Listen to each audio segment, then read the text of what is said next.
গরিবের এই দেশে আমাদের কি আছে ফুটবল ছাড়া? এই একটা জিনিস আমরা মন প্রাণ দিয়ে ভালোবাসি। ফুটবল আমাদের একটি আবেগের নাম। আর এই আবেগ নিয়ে মাঠে নামলে একদিন, এক মাস আর এক বছর পরে হলেও ব্যবসায় প্রফিট জমাতে পারবে না এই সিন্ডিকেটের দালালরা। ফ্যানরা টিকিট কেটে খেলা দেখবে, গলা ফাটাবে, আর যৌতিক দাবিগুলো নিয়ে কথা বলতে গেলে গলা চেপে ধরবেন আপনারা। এটা আর কয়দিন? একবার ভাবুন তো, এই কারণে যদি পুনরাবৃত্তি হয়, গোলা দিয়ে পানি নামবে কি মিস্টার ফাহাদ করিম? আপনি তো ভুলে গেছেন ফাহমিদুল ইসলামের কথা। মনে রাখবেন, হয়তো কিউবা আর নয়তো কিউবা, এমন একটা স্লোগান নিয়ে মাঠে নামবে ভক্তরা। তখন তারা ঝুলবে বাফুফের গেটে।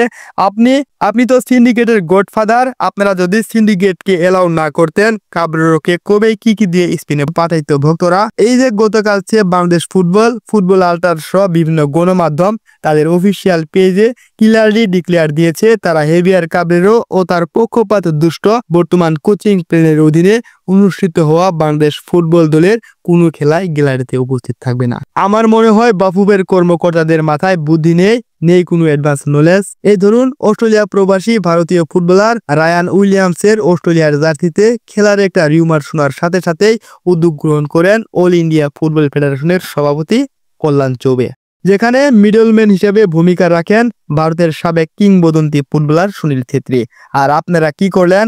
আরাম ইসলামের মতো একজন জ্বলন্ত ট্যালেন্ট তারকা ফুটবলারকে ছেড়ে দিলেন এই ভেবে যে অস্ট্রেলিয়ার পাইপ লাইনে এতটাই দুর্বল, যেখানে আরাম ইসলামকে অনূর্ধ্ব-23 দলের প্রাথমিক স্কোয়াডে রেখেছে তারা। আর আমাদের সাইফুল বাড়ির টিটুদের নজরে ফয়সাল আহমেদ ফাহিমরাই সেরা। এছাড়াও ইংলিশ প্রিমিয়ার লিগের ক্লাব ব্রেন্টফোর্ডের ট্রায়ালের জন্য অনূর্ধ্ব-15 দলের ডাক পেয়েছে বাংলাদেশি বংশোদ্ভূত প্লেয়ার তাসকিন হোসেন, যিনি বাফুফে আয়োজিত নেক্সট গ্লোবাল স্টার প্রজেক্টে অংশ নিয়েছিলেন। সুইডিশ মিডিয়া জানায়, ডুরগার্ডেন একাডেমির কোচ জুয়েল রিডেচ এই ট্রায়ালের খবর নিশ্চিত করেছেন। ইউরোপের মাটিতে জন্ম নেওয়া বাংলাদেশি বংশোদ্ভূত এই তরুণ এখন ইউরোপের নজরে। তাছাড়া সবচেয়ে বড় বিষয় হলো সুলিভান ব্রাদার্স কবে আসবে, কখন খেলবে, এই বিষয় নিয়ে কোনো আপডেট নেই আপনাদের কাছে। কাভান সুলিভান এবং কুইন সুলিভান এদেরকে তো হাতছাড়া করেছেন। এই প্লেয়াররা ইউরোপের মাটিতে গোল করছে, রেকর্ড করছে এবং বিশ্বকাপ মাতাচ্ছে।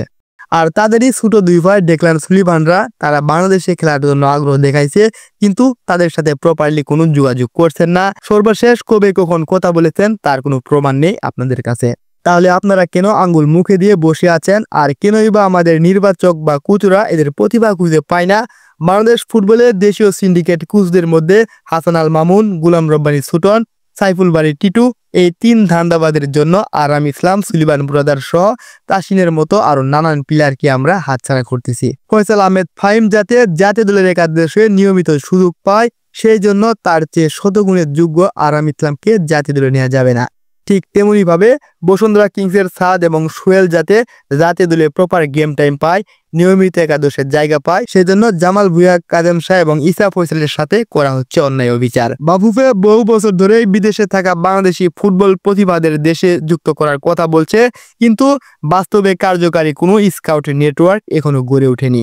ফলে ইউরোপ, আমেরিকা কিংবা মধ্যপ্রাচ্যে বেড়ে ওঠা অনেক বাংলাদেশি তরুণ ফুটবলার বিদেশের সিস্টেমে বিকশিত হলেও বাংলাদেশে তাদের ছায়া পাওয়া যাচ্ছে না।